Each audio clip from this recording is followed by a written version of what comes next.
बांग्लादेश में कई हफ्तों से चल रहे एंटी गवर्नमेंट प्रोटेस्ट के चलते सिचुएशन आउट ऑफ कंट्रोल हो चुकी है। बांग्लादेश में मिलिट्री कर्फ्यू डिक्लेयर कर दिया है। बांग्लादेश में हिंदुओं पर खुलेआम अटैक्स किए जा रहे हैं। हिंदू माइनॉरिटीज के लोगों की टारगेट किलिंग की जा रही है। उनके घरों को जलाया जा रहा है, लोगों को मारा जा रहा है और हिंदुओं के टेम्पल्स पर अटैक किए जा रहे हैं। शेख हसीना के देश छोड़ने के बाद सड़कों पर लोग तालिबान के झंडे लेकर घूम रहे हैं। लाखों की भीड़ प्रधानमंत्री आवास की तरफ कूच करती है और प्रधानमंत्री शेख हसीना के घर पर धावा बोल देती है। तोड़फोड़ मचाकर जिसके हाथ जो लगा वो उसे लेकर खुशी खुशी सेल्फी खिंचवा रहा है। आइए आज की इस वीडियो में डिटेल में समझते हैं इस पूरे क्राइसिस को। Weeks of deadly protests ousting the country's prime minister from a decade and a half of rule.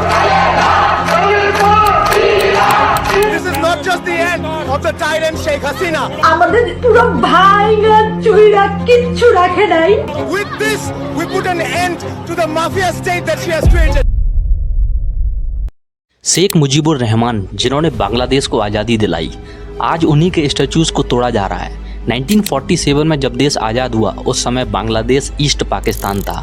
Mujibur Rahman को ये बात पसंद नहीं थी तो उन्होंने इसके अगेंस्ट प्रोटेस्ट करना शुरू किया। 1971 में इंदिरा गांधी की मदद से मुजीबुर रहमान ने बांग्लादेश को आज़ाद कराया, इसलिए इनको फादर ऑफ द नेशन कहा जाने लगा। लेकिन इसके 4 साल बाद 1975 में मुजीबुर रहमान की कुछ लोगों ने उन्हीं के घर में घुसकर उन्हीं की आर्मी के द्वारा उनका कत्ल कर दिया गया। उस समय उनकी बेटी शेख हसीना जर्मनी में थी। उसके बाद फास्ट फॉरवर्ड आता है 2009 का इलेक्शन। इस इलेक्शन में शेख हसीना फुल मेजॉरिटी के साथ अपनी सरकार बना लेती हैं और साल 2009 से 2024 तक लगातार 4 बार इलेक्शन जीतते हुए शेख हसीना पावर में रहीं। इसकी शुरुआत होती है 7 जनवरी 2024 से, जिस दिन बांग्लादेश के इलेक्शन रिजल्ट सामने आते हैं।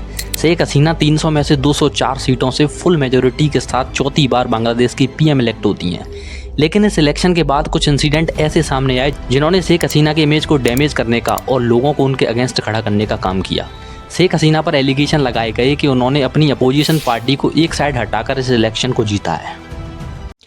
इन्होंने अपोजिशन के टॉप लीडर्स के साथ साथ 25,000 एक्टिविस्ट को जेल में डाल दिया था ताकि ये इलेक्शन वन साइडेड रह सके। इसके बाद एक बड़े स्टेटमेंट के साथ यूएसए भी इसमें एंट्री मारता है। यूएसए क्लेम करता है शेख हसीना की आवामी लीग पार्टी ने इस इलेक्शन को अनकॉन्स्टिट्यूशनल तरीके से जीता है। यूएस के इस स्टेटमेंट के बाद एक्टिविस्ट और अपोजिशन पार्टीज ने शेख हसीना के खिलाफ प्रोटेस्ट करना शुरू कर दिया, जिसमें pro Pakistani Bangladeshi opposition party और जमात इस्लाम और यूएसए भी इंक्लूड है। आइए अब जानते हैं इस स्टूडेंट प्रोटेस्ट की रियलिटी क्या है। बांग्लादेश में स्टूडेंट और एक्टिविस्ट प्रोटेस्ट कर रहे हैं रिजर्वेशन को लेकर। बांग्लादेश की गवर्नमेंट जॉब्स में 30% रिजर्वेशन उन लोगों को दिया जाता है जिनकी फैमिलीज का 1971 के लिबरल वॉर में बांग्लादेश की फ्रीडम में योगदान था। इसमें से 10% वुमेन कैंडिडेट्स को, 10% बैकवर्ड एरियाज़ के लोगों को, 5% माइनॉरिटीज़ को और 1% फिजिकली डिसेबल्ड लोगों के लिए ये रिजर्वेशन रखा गया। यानी पूरी 56% सीटें रिजर्व थीं।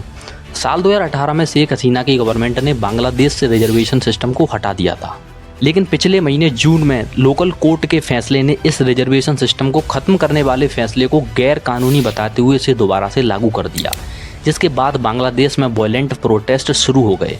स्टूडेंट की डिमांड थी कि रिजर्वेशन सिस्टम को ख़त्म किया जाए, सिर्फ डिसेबल्ड और माइनॉरिटीज़ के लिए 10% रिजर्वेशन रखा जाए।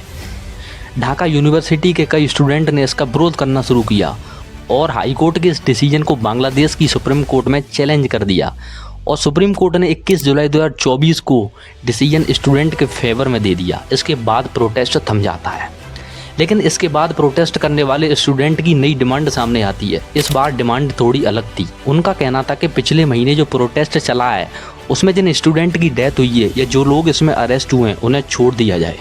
इस पर प्रधानमंत्री शेख हसीना ने कहा कि अब इसका फैसला कोर्ट करेगी। तारीख 4 अगस्त 2024 का दिन स्टूडेंट ने सड़कों पर प्रोटेस्ट करना शुरू कर दिया, लेकिन कुछ समय के बाद ये प्रोटेस्ट वायलेंट में बदल जाता है।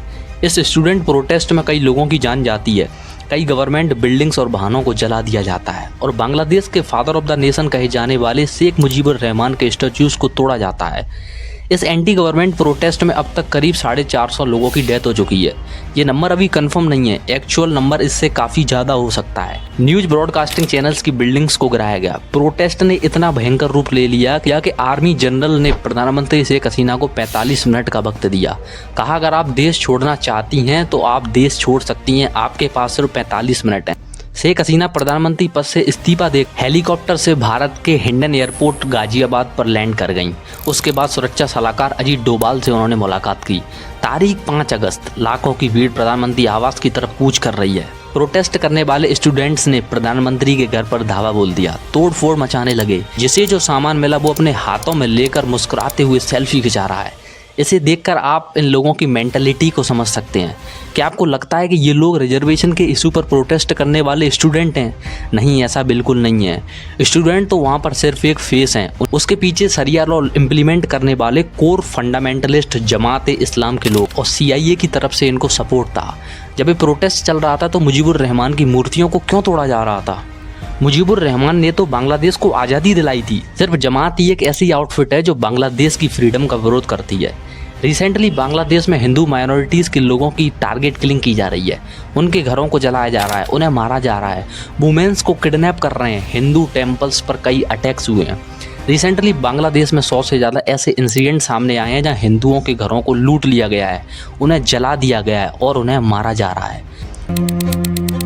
जो क्लिनिक्स वहाँ हिंदू चला रहे हैं उसे भी तोड़ दिया जा रहा है। बांग्लादेश में मौजूद कुछ लोगों का कहना है कि जिस तरह 1960s में पाकिस्तानी आर्मी इंटेलेक्चुअल हिंदुओं को वहाँ से पिक कर रही थी, इसी तरह सेम पैटर्न आज बांग्लादेश में देखने को मिल रहा है। राइटर्स, डॉक्टर्स, टीचर्स को मारा जा रहा है। कई जगह हिंदुओं के कई मंदिर तक फूंक दिए गए। इस बात की पूरी पॉसिबिलिटी है कि जमात जैसे कट्टरपंथी संगठन इसमें शामिल हों। ये वो संगठन है जो कट्टर इस्लाम को फॉलो करता है, जो पाकिस्तान के इशारों पर काम करते हैं।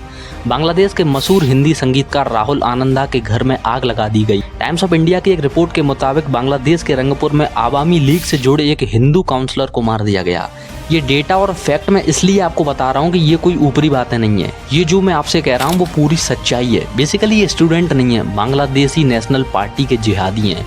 ये बांग्लादेश में हिंदुओं के ऊपर कोई पहली बार नहीं हुआ है। साल 2001 में जब बांग्लादेश में खालिदा जिया की सरकार बनी थी तो उनके सपोर्टर्स ने सिस्टमेटिक तरीके से हिंदुओं के खिलाफ काफ़ी हिंसा की थी और ये हिंसा करीब 150 दिन तक चली थी। 18,000 से ज़्यादा क्राइम केस दर्ज हुए। हालात ये थी कि उस हिंसा के बाद एक साथ 5 लाख हिंदुओं को बांग्लादेश छोड़कर भारत आना पड़ा। बाकी देखते हैं भारत का इस पर क्या स्टैंड होगा। अगली 1 साल भारत के लिए काफ़ी चैलेंजिंग होगी फॉरेन पॉलिसीज़ को लेकर। आपकी इस बारे में क्या राय है, कमेंट्स में ज़रूर बताएं। मिलते हैं अगली वीडियो में। बहुत बहुत धन्यवाद।